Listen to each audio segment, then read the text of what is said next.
Assalamualaikum warahmatullahi wabarakatuh. Alhamdulillahi rabbil alamin. Wabihi nasta'in ala umurid dunya waddin. Wassalatu wassalamu ala asrafil anbiya'i wal mursalin. Wa ala alihi wa sahbihi ajma'in. Amma ba'du. Pertama-tama, marilah kita panjatkan puji serta syukur kita atas kehadirat Allah Subhanahu wa Ta'ala yang telah memberikan kita nikmat iman serta nikmat sehat. Salawat serta salam tak lupa kita junjungkan kepada Nabi besar kita Nabi Muhammad SAW. Semoga kita mendapatkan syafaatnya pada hari akhir nanti. Amin amin ya rabbal alamin. Yang saya hormati Bapak Heri Purwosusanto selaku dosen pengampu mata kuliah agama. Di sini saya akan membacakan rangkuman dari buku Menikmati Demokrasi, Strategi Dakwah Meraih Kemenangan karya Anies Mata. Proyek peradaban kita. Proyek peradaban kita adalah membangun kehidupan yang islami. Tujuannya untuk apa? Untuk merekonstruksi pemikiran dan kepribadian manusia muslim agar berpikir, merasa, dan bertindak sesuai dengan kehendak Allah Subhanahu wa Ta'ala. Berikut ada beberapa tahapan pembangunan di setiap lini. Yang pertama, membangun sebuah organisasi yang kuat dan solid sebagai kekuatan utama yang mengoperasikan atau menjalankan dakwah, atau bisa kita sebut mihwar tanzimi.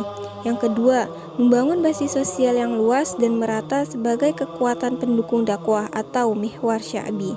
Yang ketiga, membangun berbagai institusi untuk mewadahi pekerjaan-pekerjaan dakwah di seluruh sektor kehidupan dan di seluruh segmen masyarakat atau mihwar muasasi. Yang keempat dan yang terakhir adalah dakwah ini harus sampai pada tingkat institusi negara. Kenapa sih ini harus sampai pada tingkat institusi negara? Karena untuk merealisasikan secara legal dan kuat seluruh kehendak Allah Subhanahu wa Ta'ala atas kehidupan masyarakat atau mihwar daulah.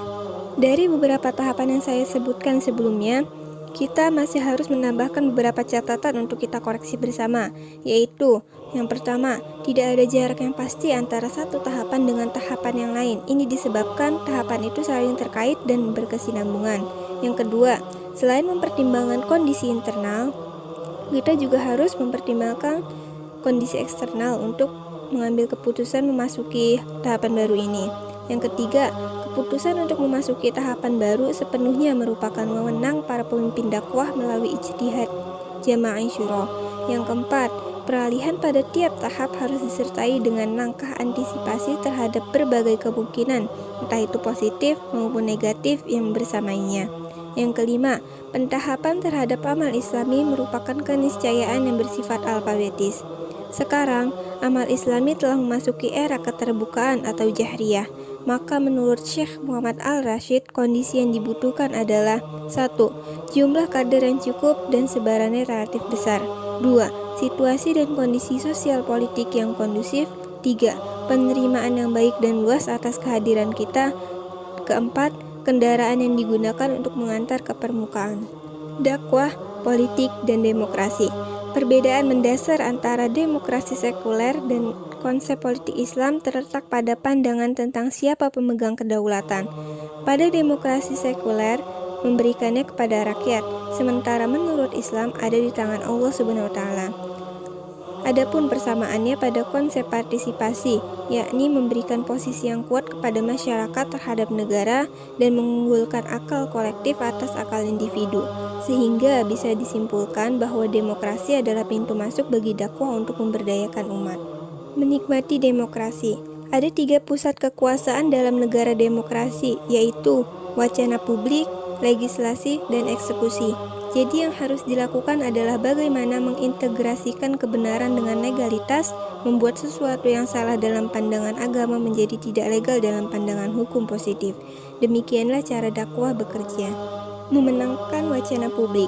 Untuk memenangkan wacana publik, kita perlu memenuhi beberapa syarat berikut. Yang pertama, kuasai kerangka pemikiran Islam. Kedua, pelajari cara mereka berpikir. Ketiga, tentukan pintu masuk ke dalam akal mereka. Keempat, pilihlah bahasa yang sesuai dengan situasi mereka. Dan yang kelima, berbicaralah pada saat yang tepat. Kelompok pemikir strategi. Para pemikir strategi adalah orang-orang yang berpikir dalam kerangka kesisteman, menggabungkan banyak disiplin ilmu dan meramunya menjadi sebuah struktur pemikiran yang utuh, menjelaskan tujuan, cara, dan sarana terintegrasi menjadi satu kesatuan. Oleh karena itu, para pemikir strategi harus mempunyai basis yang kuat pada dua lingkaran ilmu pengetahuan, yaitu ilmu-ilmu keislaman dan ilmu-ilmu sosial humaniora. Dakwah yang menegara. Dukungan kekuatan strategis dalam tahapan dakwah yang menegara, yaitu basis kepemimpinan, basis sosial, basis wilayah, dan basis konseptual. Pembobotan strategis, kekuatan kuantitatif, koneksi politik. Paradigma yang membangun pembobotan strategis, paradigma keterbukaan, dan paradigma objek dakwah. Keragaman yang produktif, tradisi yang harus kita tanamkan di lingkungan dakwah, yaitu tradisi ilmiah, tradisi verbalitas, tradisi pembelajaran kolektif, dan tradisi toleransi. Membaca tanda-tanda zaman. Mengapa kita harus membaca tanda-tanda zaman? Karena yang pertama, sasaran dakwah adalah manusia dengan segala situasi yang melingkupinya. Kedua, dakwah adalah kekuatan kebenaran yang dengan sendirinya pasti punya musuh. Ketiga, dakwah ini tumbuh dan berkembang dengan tahapan-tahapan yang jelas. Referensi untuk membaca tanda-tanda zaman ada Al-Quran dan Sunnah, realitas empiris, serta firasat pribadi. Yang diperlukan para qiyadhah dan pemikir dakwah. Yang pertama, pemahaman mendalam tentang strategi kita dan orang lain. Yang kedua, wilayah thawabit atau prinsip-prinsip yang permanen, dan wilayah mutaghoyirat atau aspek-aspek yang berubah. Yang ketiga, memilah pikiran strategis dan praktis. Dan yang keempat, memahami tabiat musuh. Bagaimana caranya meningkatkan performansi adalah meningkatkan kapasitas internal. Lalu, strategi pencitraan.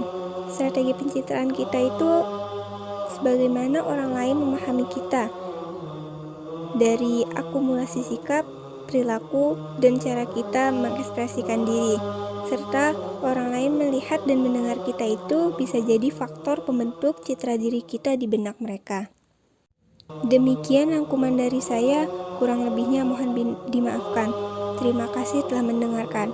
Wassalamualaikum warahmatullahi wabarakatuh.